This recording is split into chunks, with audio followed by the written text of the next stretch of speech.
Nuejo Anije Nueko Jodo Akuno Zanglame Bio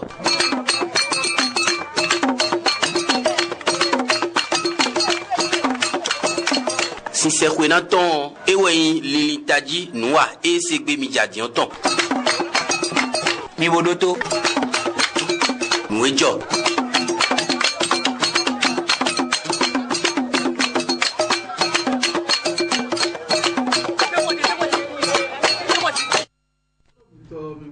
Think pa kudo gairo kuko nuejo konton mi kudo gbejino ni koronto temiton. Ntemi ko segben dizare o mi na tundo nuejo we won ton kero feeding bo mi ko sogbero agbamiton sa o me la ko no gbo ko no abi o no gon ko ko me ma brobero feeding o da se do kudo ntegma no kari gno bi ndogaji Europenja ndogaji Europenja bi da se do kon video o me oye mo no tere gaji o nkabi o twere so ko de claro ogun bi yo no ne na bioro era zo pere jawe zo bono beni fodani ni e ma blo mo mama do ele ko so ma oh e ko ni ko yo wa ikwe ndo e ma lile tilibo a no me no fa poten o wa ko me wa yin ọmọ náà kì í tá climatiser aí eh bonne ne fi fa pere wa ko ro mi temi wa be manali saka emi non ka so gbe ame dia ba o so gbe awi ya so gbe awi ya ya do mi on go de photo Dede. ela ton de benwe o mi on go de photo on ku so susu so ya ah kawe ne on fo no do fie no du dunde e yo okula du photo e devo mi kunyu bu so ese ko me na ma goli o do fake mo ni mi na ma goli o dizare e na ko tra pere di era o zengo la sun won je jira ko ero tojo re gwe go me no na re ma goli re ko no mi na ma goli o na si le ko ri ko ne mo la ma e kuro jiro me si no ko ko wo ro ji oh radio si te ro goli are o ne ya sa na je kudo che gbere ma ero goli o ma ero ipo wera ah mi na ma goli o ayi tu o po te le ko ri ko ne la bo e wa je ko do je mi na do ko e ti e mo ma gardien oh asantanto ni yo iye jo ka wa ni mi ogo si me ne no so mo so ko ji e cho le ko ai to kuri da se to ko e wa ko tu lo ne gbe bo o ma we so am bio we so ke to bi e si o nwa asantanto di si asantanto de o asantene di ma wa ni ka re e bla asantanto di o no ko asan no di ma wa we di ma wa o le kuro do o ibe agba gidi Ndofi no de gbe ndo ganji o poten di ewula oro to ta de go ibu o mo mi no ro bi ja ibu gbe oro ko po ro aso ibu ta de no ne egbere kon àwọn mo gba gidi ku ya ma emi te mi no wa malo to wa re oyinbo esin kan ehu kakabere po e ti ko ninu ku to bele judo de do onu ko jo ko ne a bele le hu ko me no nu fu amo ko jo ko ne a era le wo me ngo ba alisado re nari ene soda ni ko men ne mara ko e ti ko ninu ku to ewe e ti ko ninu ku to ewe fi voi fi voi e boss inland dey dey ko me na hu mi wa nu mi wa nu mi ko soda re ko mo ko yon ni mi oh no jo hoton mi na dokuta so ni pompom ton do no di on ero same bi o ma no jo ne nde me naro doro mi do khole bon sai so mo do khole bon sai so mo yo e fun no jijeju mi dokuta so na bi mi so si ka me de ojo me de doro fia da se do no do mo tegbero fio maka investing o me koko izan kami di sin wa mo ro kojo ko ta won da do kojo ko ta won o to kuri me do zen kan yo o me ti le ojo no to kuna o to ku de ni o a msana do ene wede ya o ro finance to kuno do gogo we do ai mo do bon kale aja do pe diyan me na so ro flen ai o nunu kan to ego mi na kende ro firo no jera kunza mi do ku do ai diyan me yo nu kan to yo ale kho mewe lo tokpon la gbasa kpan emen kanto soto vi eton wede ka etoten kpan yekple da sanga gbasa ko nu kwene gora no sumi do kudo aidion melo o lintame do ndewu okple ajijime enu kontoro ku afafo ton kwaton gome sorote oblo nu monko ko tan pompo o ton sorote lo kendo ego ka kendo trala we no de nte na blopen lo bo mema sodo fi enyi tokpon la vigan lo pataba sin to khonu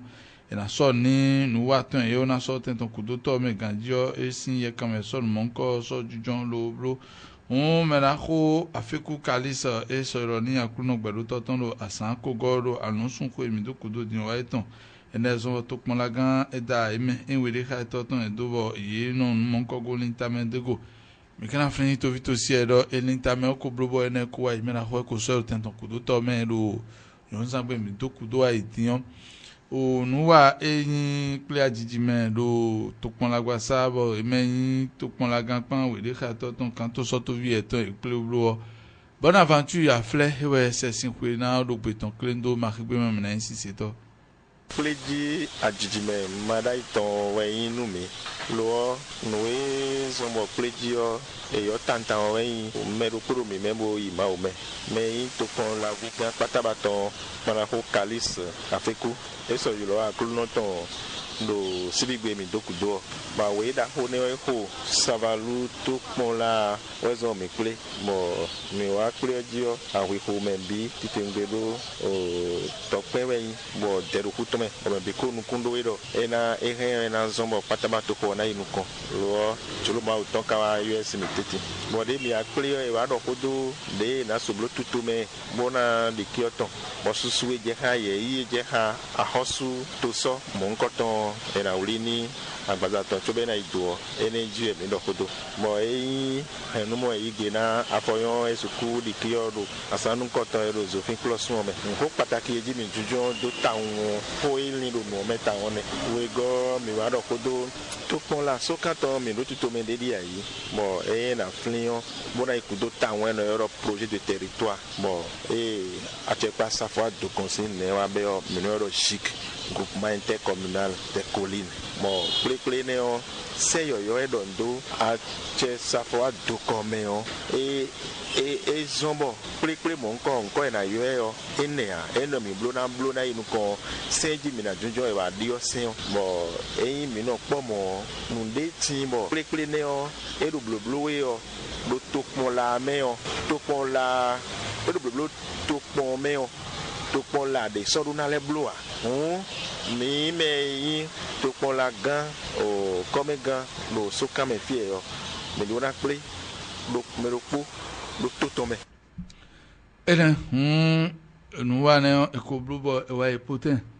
o me quand so to vie ton we de ka to pon la gan to ton e yo o kwe we jen di blo ide si ba di on me we ne ka ko sun san ne kan flando modo de fue po na bina wa dia lo nenu ka ngboro jero fun mo o ni o conseil communal leon e oton législatif e oton e pata don to me na ni me ye kwe lo to so po gbogbo ja mo ro na fan po do me de yo mamo beto kuku mo do me de to me mo ne e oton karu plu iwe o nde wen bo e do kwacha nde suwe bo fie mi de do fi dion te kwere abo kan sinu e plu o dion fie mi de do fi dion ni ai ti pe vi wa do mo do na e do mi so jura so me na yi conseil do arrondissement pongpo me o da la vite de mi na lo il a noblo visite ni chobe na noblo il a noblo chobe na peje pon la me to ganjari me yo na no pe ka je ko ya to ma ri omo ku je ba amo adonu nwa ro pon edion me npoku e na ro za ko ene o me npoku e na ro za ko ene o to vi npo e go pado wi ka de donc ni e ka gbo za ko peje me ipo no a ri odion na sukuru ado azonle na ado ya nu ona siku idea edo mo nuwe yo boni benegbe ton ya da venue mais e apon na yin do tu epo mo kuna fo yon pon mo ayin mi gbon parce que ai so mo je no ku to po mo telephone mi na je ko o se ro si akwata ba ku ai po te ne no ka ko je ri kakara wa nu gbopon ro anu gbo ma ri won ko acquisition de beaucoup de ayare ma ri e ka collection di ma ene te di akwede ya enu na mo ene dada si dasedo o ansino eton mi do aidiyan li ka bi o kan to so to bi eton me àwọn kan sino mi tem ten pon pa kan to ku o keka gbogbojo mi do ma tin conseil yo ka ina gbo party ma ajeji do kuji ku won e wa ne hojo hooro àmọ́ o emi pa kan to ku keka o gbo do ku do fo ko gestion o pa han de o o do ne jani o même pour médecin sans so gbe no yiwe do mino modo men kundeji e weson beto ma fon bo kuku pere ne beto kuku tegbe àmọ́ me o do file bo nu kudo titan we eno modo o mera wale me on ero kuku e ko edo hwede a ka do o asande a o nte do melo pale dia ka do melo pale dia o mi do hodin bo edo ni na some o ina gbeje me kono aso de ba na de do asan o ko ye mene e do vlafo to gan da ho e yo eno blo money e lo no e mi na tun o me o esika gbeje pon o mo do de asan de jankuro lan to mo bo mi ka so tin flinda lita o vi no jobo gbe to ron pa ene o ma le gbeje ni pon de we ran hun mi na jo apa so me mi ton sa me no te lo ene hun mi na tun do nu na jo eno jo ponwe bonu o ero gbeto ku bo mi gelera kwe ho do kwe o ba gbeto ko ma ka me no ku gbe do si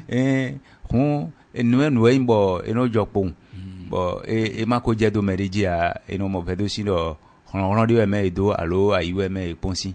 do nde jame o asan so gbe ona yi hun mi na do ko ponu me jo mi do kenton e pon ona do ko ponu o to pon la gbasa sabaluton bodo yekudo o ni o ene igo mi na ponbo mi ja nde wa gbe o mi na no jo kenwuni do bono penkun do aso igun so mi do bono wa on mi akosi fi gbere e kan tun do mele o eno fi o e wa nle mi na modo o nya he yime hoporo nu to pon la gan owego mera ho epodile o e ma gbo ho ton do na le no wa gbon ele no wa so megbon le inu penkun da so gogbon e ma so rufia e dosin un yon na bi o npompo itan do ni blobonu sado sani medio akaro kitele rufio enu blole ela chenda sado mela ho be gba gidi o ale kula ko mi lo saval to ko mene si apata ba imatin to ko alwe imbo tuvi kwataba ton icho kwanswal to ho cho kwande sindo to kun vi jonjo jawe me do kande tene o ma do ko kande o vovo ne o be ka infa mo to nu kun e teno da adu suni klikwe do ba wa imbo o suni kwataba to ho mi la la konjini lo Canada mi le tun nwe unu simbo nu imo me de ona de kun na do a o kale tun jan ano sana wa de gbe azon we edo la maison magboko kakabe ayimo akuru no gbedo to wetun ben pompo sibi o wa fun mi na do ma oni sedo ten dagbe me ina oyin gwede we wa gonde we je do akunma ji fibo se o kle do ton ni ganjo kale kle si me mo kun eni so kweto so ke wo ni mo fifa do no ndo ko ke gina do dian lo kana la konjini to pon la gbasa boro eme kan to so to vi etan biwi yo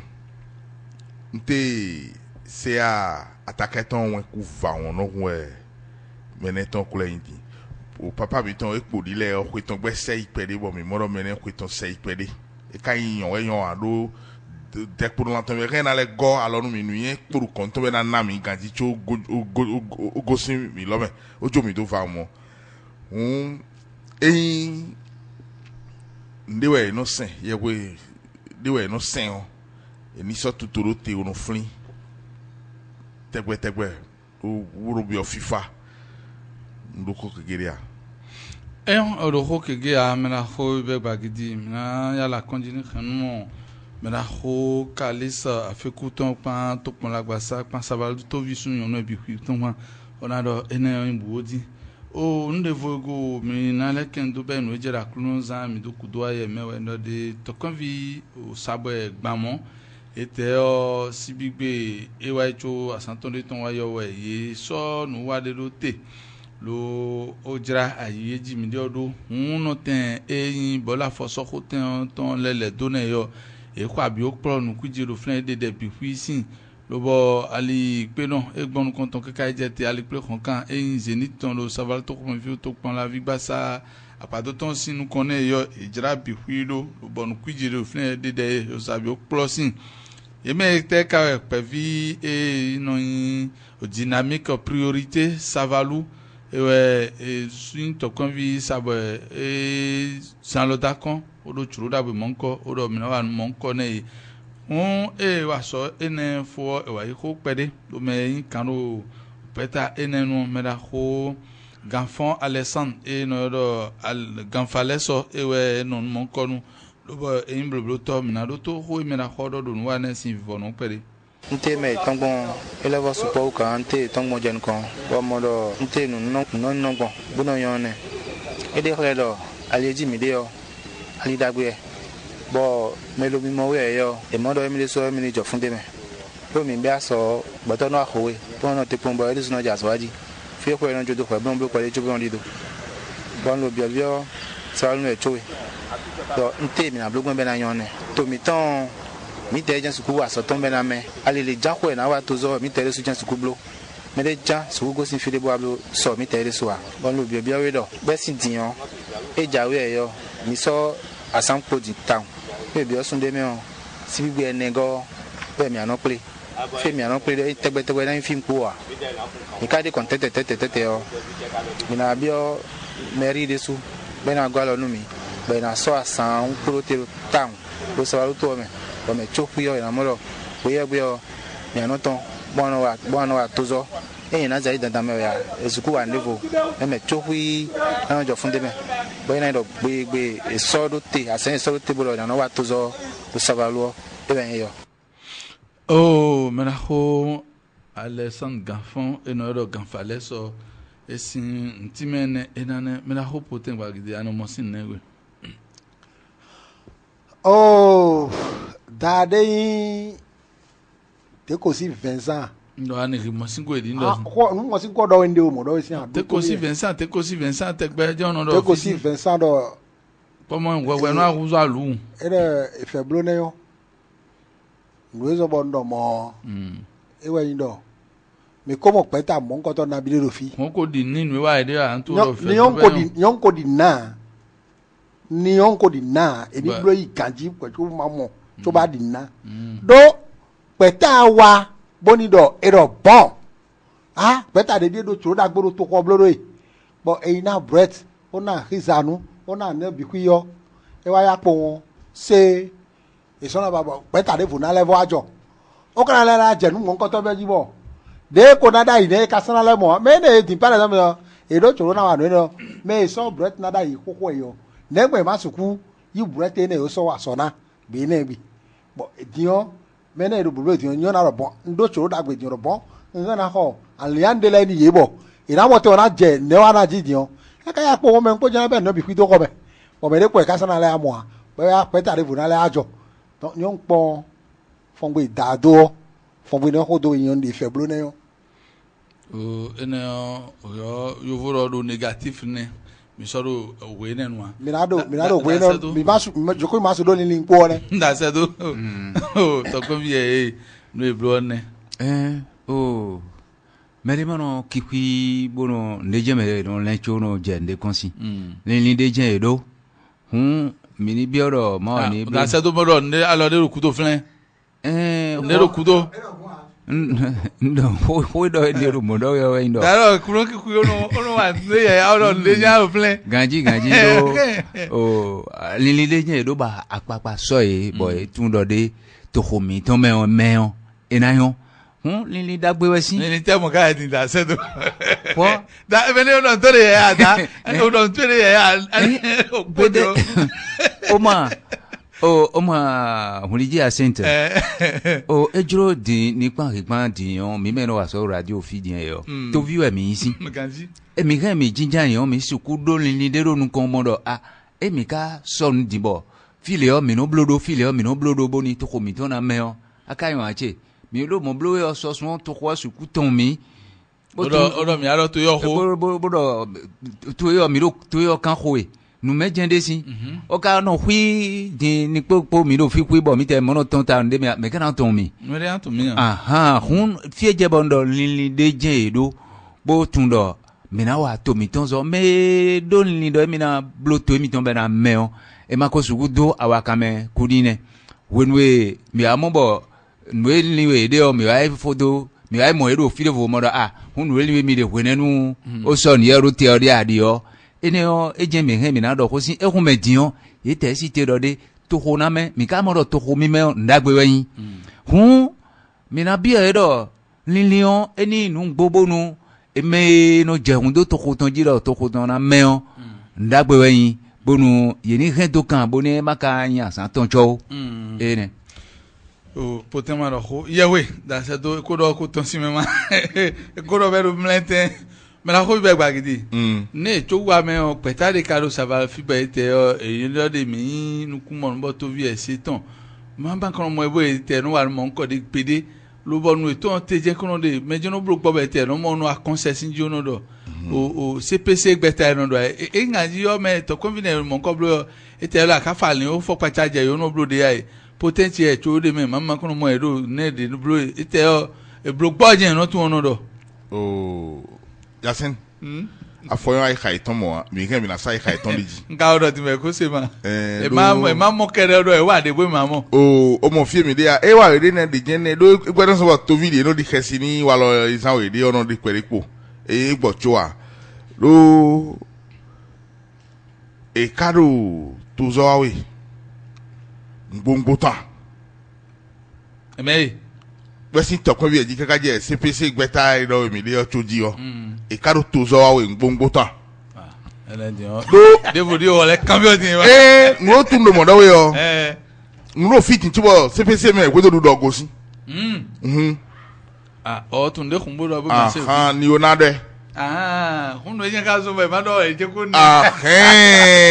enio nkado tenebo na wa so khumene o na tun kan na tun ahwanfua ntun kwevi a ntun chono a jujo che onne e na wa asode o dapa dalo ti o na wa le o aso nu we do nu na wa ne o mera hodo ho din do de emi ko pe mo nko na bi le rofi na be din o iso churu dagbe o je kona to khoro gbe khodo to yo iwo no gayanu bon alors pate matimen we mera ko yasen horo to khoro ra pa vokwe ni onda pa vokwe poten kwa da se do pa e do peta de o be no dira to khoro be pa che de nu wai poten ko poten do de ube gbagidi wa fi o so to khoro gbe ton ko wa o kweta kan ko na mi je mo pe no ba kwe ro ko ti se wa nwe no kan ya ne ma pe ko blo kaka je fi do gba bi o e juro ko Ìbàdàn na mo ne politique o je no ni ero fi on safon khumene kakaka nwe ka agbada nu ne khuma mo tin men we yo oyibo poten ro de ube wa komiton ta kan ko na mi ube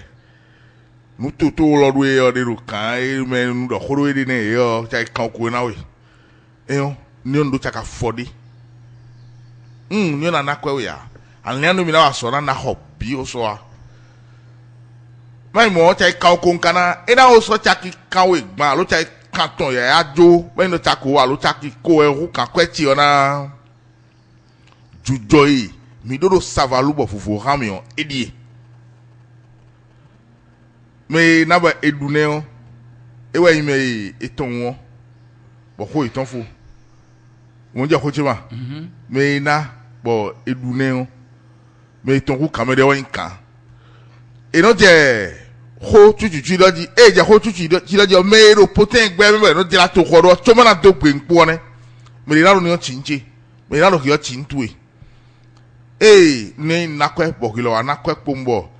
eje nu so me ji o me oyun wa ni e yo e na jagon si poten go alo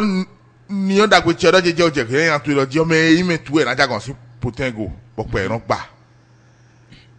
etun gbe no play no gbe no haya no je savalo no ton ne yombo ede kombo kan fa les plan e kan be do lelele era ikaka ni to horo gbezo aton poye e me pound ni okara mo era blo son we ya jo ne gbado wa huni on do do mi ko play e ko blo aso de dai bo mi do horo flo ndo no do o to ni okaka din to horo gbe ta de na do nu koni ndo mo gbe gbe o mi di kochi ya nka buro mi ro fi kaka ni na blo kwere no mi kana la di kochi to horo gbezo ato mi ton lo so fi e yo ni na gbon ye kan to ko ijonjo ja isin ple turu da gbezo e wa we de yo me ona do ni do na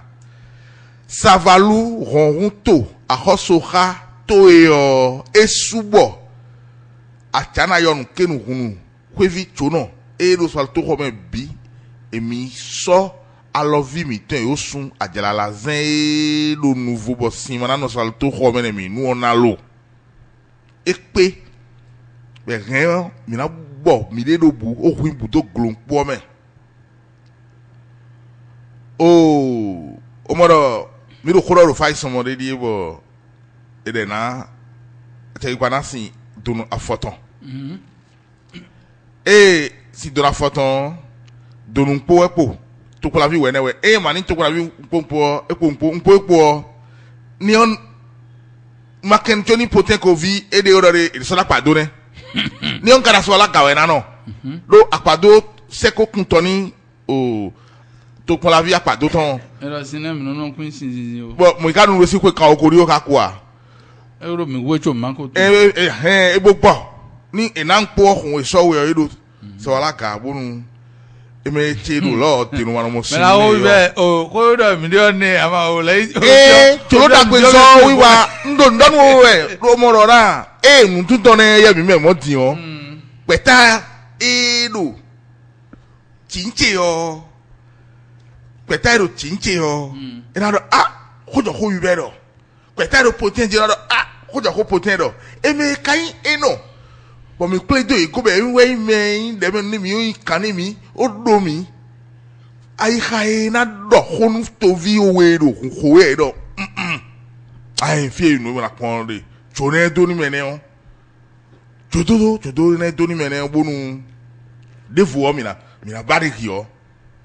isono le ne o edo ni ogbodo eno zamaru bere ka du je zamaru we defu mama je we no ka ye ne je we defu me do mo ai gbere me do ku me de o edie ona edo na gbo ni fowe o ino poro yai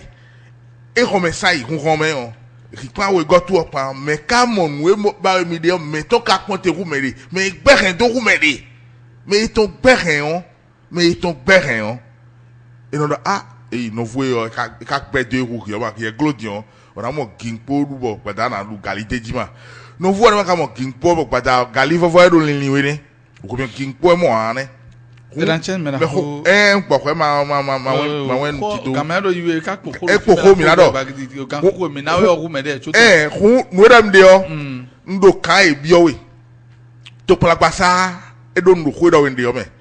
dada ka jen sagba sa e do ndo ko do de o me to pla vin pompo délégué pompo fito fino hweton pompo e do ndo ko do de o me e no te ko no so pe fifa no bo no vi no video bu na e pe hu be fifa bo no video wo sinu we ka je bo me na ikondi e we no de demenu esa shapo vi pan fe na gbagidi pan o savalvi no vi npo yin lo sin gwede no me no se edo no do de emewe na ekun ope npodo eno to gan Patrice Talon jibe wa nugbo amo piton vo seton vo do 13 ne o kado do esin tegbe o wa mo ede lo o wa itagbe so lo pleme koko de bo nwe jenson boy do mo kodo yo e wa blo dan donado to se bisinu kume ewe ndo de dogbutin sabati no eteti mbo edo khugbo do eteti ndo mo jeme no le to vie no de ovuwe ene ewe wa dekle do de nekun do miteti mbo mi do fun be na klan do miteti o amo je ka bo mi to npo menu no vi o mi do na no po lo na wa ndo po lo bo no na nto na inu conscience o we na rin mi bo mi na ko kanton me la ko fe na gbagidi ya tin me lo do de eno do modoi ono do temeteme emi ka do khurika me na khwesa ya ko mo je lo ma do khurika mi onem lo mi ka mo do esu but yon me na no po o wa ndo po do mede timbo politique ho e no so do te goyi san fo o me na blessing wa de e mo mede na do me do ma do me do wo ni me e mo mede ati gba me do ma do na do to nton lo no pa yo no do e wa do me clan emi emodo de ne ekunyo de jan lo bo mi do na no po na to ton zo mi kun siku no clan me bo nto siku do nu kon ipede o amo emi do to so peji do de jan kun clan mi e pa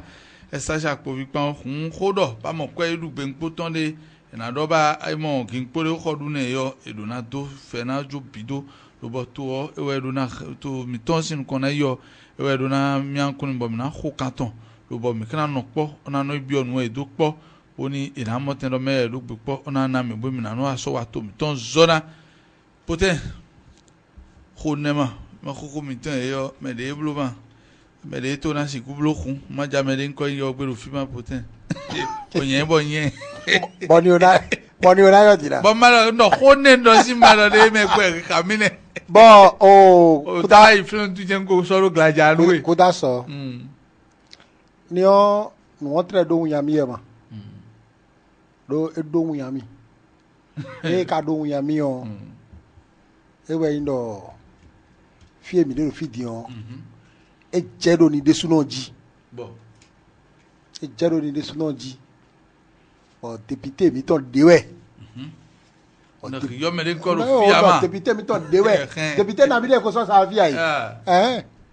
député mi ton dewe on a le dran lo vi gbono boyin me yen de o be e ka wa tete ido ni député ne do na wow cha hide ba ama pote na ho chururu atam to e ka te yo de jan ba ya chi te to hide go o si mo o fi jo ma yan bo e do mo po won me de se mo po won ka si di ere su be yo mi do wa ni do fi le kun ma bo yi bo mi do bo chujan be do yen pa mi ma di on mi me wo ye we ma amo mi na le clan mi me wo ye jena lo fi po chubo mi na clan me de kun do po chubo ni mi ma o de ani mi ka wa ni ke ka bo mi ani mi wa ndo ni ke ka ndo ni mi do je ke e bi na wo mi di ono ni o pero mo wa do ni mi ne me ka do so do nu wa mara se ne be do no fo ko ndo na je ke de e pon di on ko vero su siwi be ka yen do na emi ye o bi na ma do ndi ba do ndi bo ni na ba ndi ni mi no gbo ndo no nya ko nu ka o ra de gbere pe ka do gbere so ka to ni de ko no gbo na si ko ma pa bote o do ndo bla mi na si pe wa de ko gbo ne no mo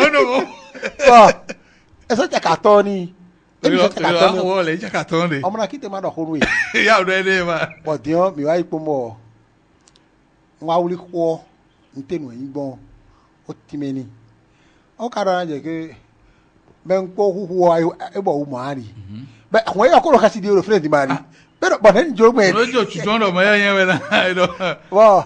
e do je ke no je ke nde jan mo ko vero sisi be yan de mi do mo e mi na mo mi ton e ka mo chaka ton gbere beton e ka kan to gble do fide o ka to gble do fide do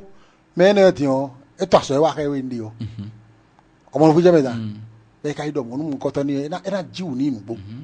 donc ça va lo mi ma wa tete a mi na gba ça va lo to ko yo fun gbe yan ido de ma ayi ma do de no didi me mi do na de sin gbe mi to me ta omo enyo de ne si za enyo de ja ese lo so yon si ya ile wa ronu wa na mo we le mo onu so jire to fun gbe ne go bo yepa me pa no wa so do po ni yo wa yo yi so ite si vi chezi me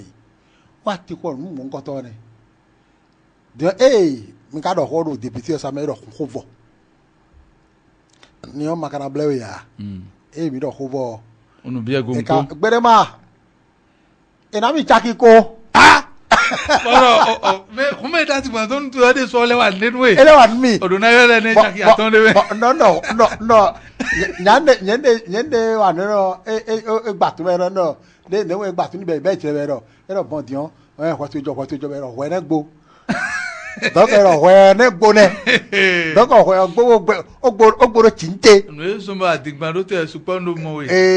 ne me lo no system to le da digba bo ma pon yo ne e mo akwaro no me bon dion yan yi chaki ko ne wa do me yo dion we blo mi o di ya bere donc mene o esa ja povi podo fena po salvi e mi supposé un instant dans dire que o toko ele le dominer de se modi o se ro mene yo ero ne blobo e kayin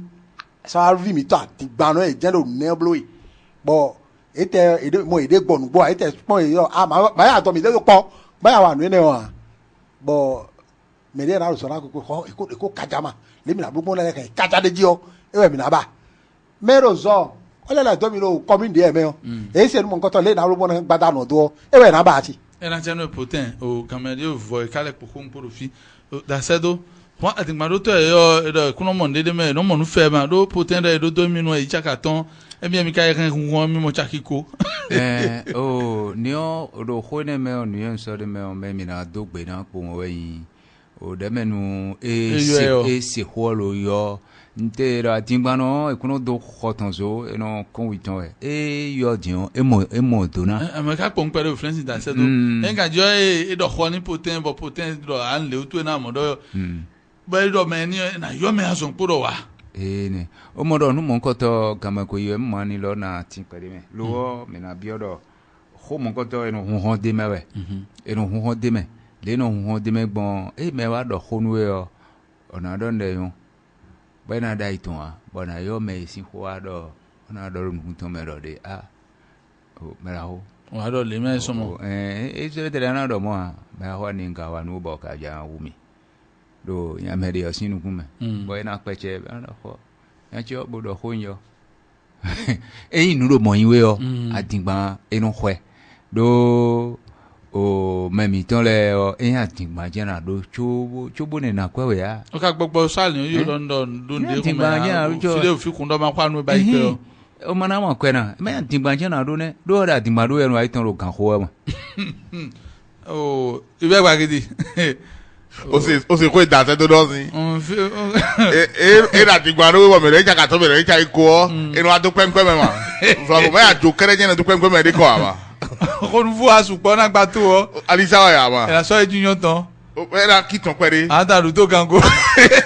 o ma blo na fi do mi fi ton ko ja so be gbe ma do mo asodero flen da se to kan na de krunsin ozo kan da ho no gba ga ko don influence ma oko so o gonda ho in transformateur so do ku onu kan en ka de blo ne hun ewuli zoro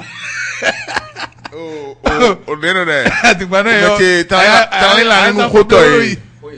ewuli zo prison civil o e so we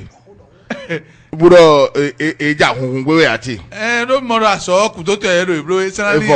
akuru no na dache jibo o so kan li side o so sin kan fi na dache jibo na do nu be na ya itan mi na gonje asa for blame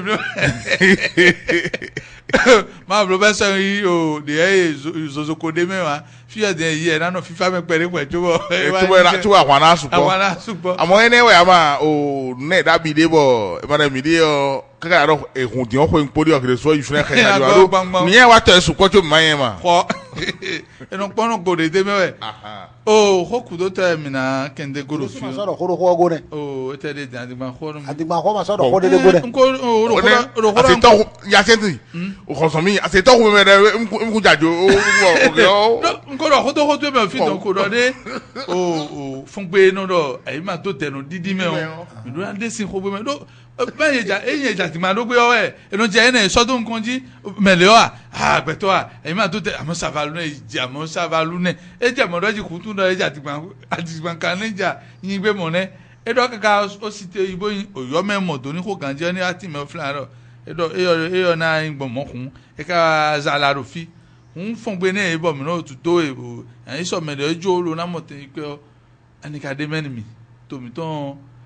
okodo ho di odo de e mere ro han me to de na pon awon ko kaja malake kaja deji edo mo do mana mo de ni o si on pa de wi pa no émission de be no do e me de go no téléphoner be e no isi mo ya e no couper yo ko do ho yin be no do hwe den ma ko do ko tele we yin be no do donc o hen ajeji na chanu e poten ho de vodo fi o we no de nde tí ń bọ̀ pé ọ̀yọ́ mẹ́mí bí tó pọn lágbà sáàmì tó ń sọ pàǹtà mi ń tún tènù ẹ̀yìn gbẹ̀ wá òwe má fi yé mi ní kọ́ bẹ́ẹ̀ náà sọ tẹ́lẹ̀ òwe má jí ní mi tó náà dálọ̀ òwe má mẹ́ni mi bẹ́ẹ̀ náà ọ̀rọ̀ tẹ́ḿbù náà pọ́ǹkó dọ̀ èmi dè ká ìwé dọ̀gba sá pọ̀n wéwé yín bọ̀dì yẹn ìkàlẹ̀ sọ àlọ́ fa tẹ́wé àpẹ́ ń tẹ́ ká tí ń gbẹ̀rù sàbàlùfẹ́ ni ẹni ká kúlẹ̀ tó pọn lágbà sá ní báwé lè bọ̀kọ́ kúlẹ̀ jẹ́ jí mọ́ ẹ̀ àbí yíyẹ lọ́dọ̀ ọ̀rọ̀ mà gbọ́gbọ́ náà ìwé dọ̀gba sábà náà bí alọdo we mame mi ton ba no gbonja o ga ji horo o da yi me da gbero gbeto si o e da siwe lo no so no mo e we yin na boyin eso to kola gan de wa e ra to kan yi me ton e jore yi won gba o po suwe e le yo me na to kan so me yi me cho kon ra ajunu atisa e bi wa za isa sa o te ho yo e ra yi ba fi le gbo bo e kra sun ko yi be fi le na pa ko e do na sun amoa au petit search blo au le carte d'identité ou tombe attestation pour de possession pour o e ko tembro do apapa ku tonu nesi ere dion e ka ro 700 e jo pa e ma juro pa na blo amon we do be le yin lati o e do na possession d'état pour de attestation de résidence ko si blo do tribunal la ene na se ene te go jo na blo de tata alo fan ten do na so ra he da cho na blo me npo ero dagbe ani tofiwe ya ero eni nyanya wa do mo ero re mi ni nyanya wa do ali fe poni ya bo e ka fon bo e ka poro ko je me o ka dante blo na jore be kana sin ko e de me o tu be kana bo ko de mi ko mo di ba ene o mo ai da se do e to kun agba sa ko le kan wa ne me ka so mo fi odo ni tofi ero o tofi ti mi kan flan wele nu on lele utu o nu le bloblo na je le ma bo acho mi pe ka ero friend si nu khoto mi te ro yin be te nu satan me ma so clan mi ro mi wele nu on le na ile bo mi na tun ko mi na do bo o so we ma ipo bo na blo alodo we ma median alo fa ten we o ni o fie nu no a pa pon mi de pe de o e we yin do na o weden boy do nu time o do de jiju ma fiton nda hon po yin bo e do tantame boy do na blo di o me ne tempo do jiju ma bo e ka na blo bona do de jinu e si akwa o tu be blo a bo projet wa do ka o blo ni be ka ja card d'identité blo gbe din bo card d'identité o do de ko dagba din e wa bi o copy de do me ko gbe de mo no sojo ai e na blo devo so dai na so ne dai di bo o ka yi blo gbe bo e do nu do de e pongban wewe pongban nu kun wewe e pongban wewe a pongban nu kun we do we ma eji e na blo un ye de o ton de nu we o pon enewe e no le sa we ma din pon enewe bo de o kan ewe owe sin gba me bo chuku yo e blo ewe content sin chaki npo me e on a blo tanton mo jo na suni chuo ne modo ede suaru hodo we bo klero blo yo ede su nu yen to nye yin ma e je na tun le blo gbon ede yo ibe ba gidi we yi ko blo de we yo ba ada lo fa te we go ni on blo ai son dion so la gamblo re bo amo konko nkone wa nsun konko ni o temblo wolo ka sun pon ni we ma vi we photocopy mi on ene o e kai e san hoya ta ni uti sen odo we ma e dodo o me on e kuna so ni tovi pa bonu e blu photocopy o hume na e blu photocopy o do na aso ato ku yo pe nu lo na ken o we go no do registre be no mo voler de kan susu pané na ren e la tie yi ton po to me alo tu e me ha sen gbe hu ene o tantame o me kan na iblo photocopy e na iblo anu e ene o ton ni o mo kwa jijo ni ero flan ko ibo na iblo photocopy o point ne we point ne no tu o no tu photocopy o we o dion e su license ku pompo o dollar we no blue ma pere brako gardien ro ko yogbe o ho sedofi do iblo photocopy wa ro flan o allo no ba gbon odu mo do we gardien sedo e ba ro Susan Fokwe be yi do ko brako hun o ko ho ro so do no ko yogbe fi o chojen so Fokwe to na yin ma minimi anu kudo ene don timi ya me la ho be gbagidi nwe vemi ro kite nyache o ma do mo mi o nwe vemi ro ko me o nwe vemi ro ko me do ko to ete do ndu mo do yi so me bai ete ko le so da lo fante we din achi emi free do ko de ndo fibo to pon la vide do de ouvert to vie iton me do ouvert so wa to iton me o to kwekpe vide di o commence à va we do be chalaba ezumbe be don we jule me cho ni o be to khurun pachami e pleto o tun menata brako o société civile o se cho be so do kun gba ewewe ya leon se paton pale e le pacha ni mo ro bi mblo aga ponko mblo dion na do vudu zan we blo ya chedi amo edu ekodu ko yo to mblo da se do le edu ko ya di to be khumeni hunsi ngene die ko na je 15 ne egudo to be na khumeni me ah kwa san ne ko ai to be wa be mo ko na mo do ni mblo ma o gbache se wala gamblo de amo o